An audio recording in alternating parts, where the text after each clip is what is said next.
अच्छा, तो एक ऐसी डिजिटल दुनिया में खुशामदीद जहां हकीकत और ख्याल की सरहदें ना बस धुंधला सी रही हैं। आज हम एक ऐसी टेक्नोलॉजी की बात करने वाले हैं जो सिर्फ स्क्रीन्स नहीं बदल रही, बल्कि हमारे हकीकत को देखने के अंदाज को ही चैलेंज कर रही है। जी हाँ, हम बात कर रहे हैं वर्चुअल रियलिटी यानी वीआर की। जरा सोचिए, कैसा हो अगर कोई गेम या फिल्म सिर्फ देखी ना जाए, बल्कि उसका हिस्सा बन जाया जाए, उसके अंदर जिया जाए। यही तो वर्चुअल रियलिटी का सबसे बड़ा वादा है। और सुने, ये अब कोई साइंस फिक्शन फिल्म की कहानी नहीं रही, बल्कि एक ऐसी हकीकत है जो बहुत तेजी से हमारी जिंदगियों का हिस्सा बन रही है। तो चलें बिल्कुल बुनियादी बात से शुरू करते हैं। आखिर ये वर्चुअल रियलिटी या जिसे हम वीआर कहते हैं, है क्या चीज? अगर बिल्कुल आसान लफ्जों में समझे ना, तो वीआर एक कंप्यूटर से बनाई गई दुनिया है। एक ऐसी दुनिया जिसमें बाकायदा कदम रखा जा सकता है। मतलब ये फर्क बिल्कुल वैसा ही है जैसे किसी खूबसूरत जगह की तस्वीर देखी जाए या फिर उसी जगह पर खुद जाकर खड़ा हो जाया जाए। तो सवाल यह है कि भाई ये जादू चलता कैसे है? इसका सारा राज है इन जदीद हेडसेट्स में, जो आंखों के सामने एक मुकम्मल 3D कायनात खड़ी कर देते हैं। लेकिन असली कमाल ग्राफिक्स नहीं है, असली कमाल है मौजूदगी का एहसास या सेंस ऑफ प्रेजेंस पैदा करना। ये दरअसल एक नफ्सियाती हालत है जहां हमारा दिमाग ये मानने पर मजबूर हो जाता है कि हम वाकई उस वर्चुअल जगह पर मौजूद हैं, भले ही हमारा जिस्म किसी कमरे में ही क्यों ना हो। चलें अब बुनियादी बातों से जरा आगे बढ़ते हैं और ये देखते हैं कि वीआर का हमारी हकीकी दुनिया पर क्या असर हो रहा है। और यकीन करें, ये सिर्फ गेम्स खेलने से कहीं कहीं ज्यादा है। ठीक है, शुरुआत गेमिंग से ही करते हैं, क्योंकि सच तो यह है कि ज्यादातर लोगों का वीआर से पहला तारुफ इसी फील्ड में हुआ है।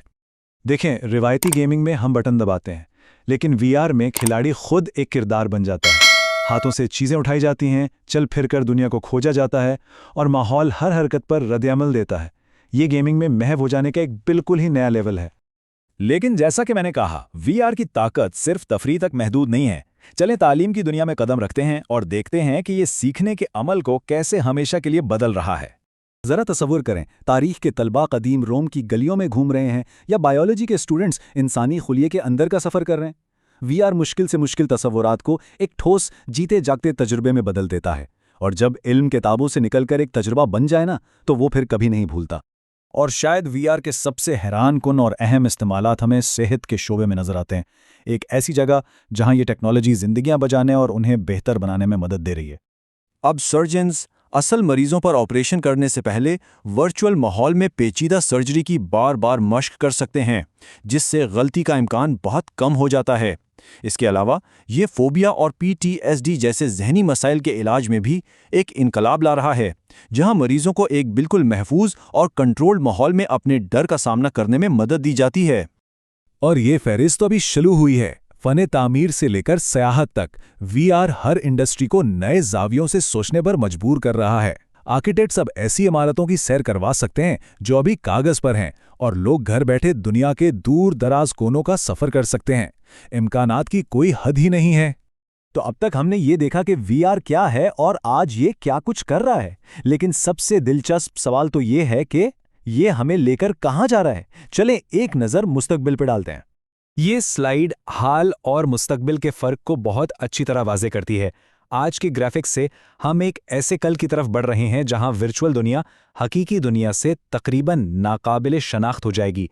हकीकत पसंदाना हैप्टिक्स यानी छूने के एहसास की टेक्नोलॉजी हमें वर्चुअल चीज़ों को महसूस करने के काबिल बनाएगी, जबकि आर्टिफिशियल इंटेलिजेंस से चलने वाले माहौल हमारे हर अमल पर जहानत से रद्द-ए-अमल देंगे। ये जो बात लिखी है ना, ये इसकी असल रूह है। असल नुक्ता यही है कि वीआर सिर्फ एक नई टेक्नोलॉजी नहीं, बल्कि ये तजुर्बात का एक बिल्कुल नया मीडियम है। ये हमारे सीखने, महसूस करने और एक दूसरे से जुड़ने के अंदाज को हमेशा के लिए बदलने की ताकत रखता है। और इसी अहम सवाल पर हम अपनी बात खत्म करते हैं। जब हकीकत और वर्चुअल दुनिया की सरहदें मिट जाएंगी, तो इसका हमारे मुआशरे, हमारे काम और इंसान होने के माने पर क्या असर पड़ेगा? ये एक ऐसा मुस्तकबिल है जो अभी लिखा जा रहा है, और हम सब इसका हिस्सा हैं। इस सफ़र में हमारे साथ शामिल होने का शुक्रिया।